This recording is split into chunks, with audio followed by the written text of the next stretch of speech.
Hey, what's going on, guys? Today we're gonna see some Python indentation. To create this example, let's write a little bit of code. For example, something basic.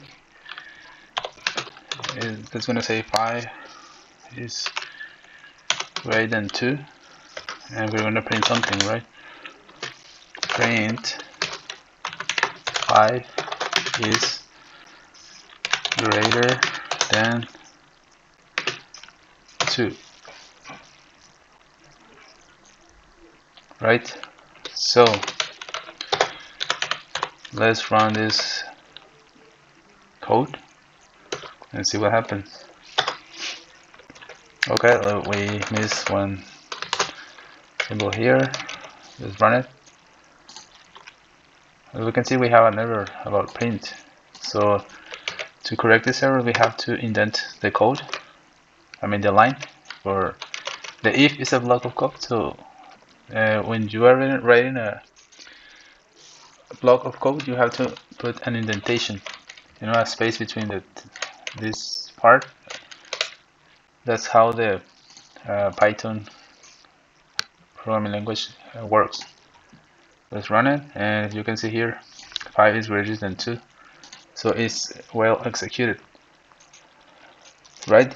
So let's continue with some couple more lines of code. Let's do the same. Let's copy the line, copy, paste it. Let's try to do another example. If we put more indentation, the code is going to take it good. I have the execution of the second line, the second block of code, the second if. So as we can see, we have 3 spaces here, 3 tabs. So it's working correctly. But let's try to do another example. If we do this thing here and we put it like that, run it, we have indentation error, unexpected indent. So when we are running a block code, we have to put the lines and with the same space, right? So I believe this is a basic example. So I'm Ricky, and see you in the next video.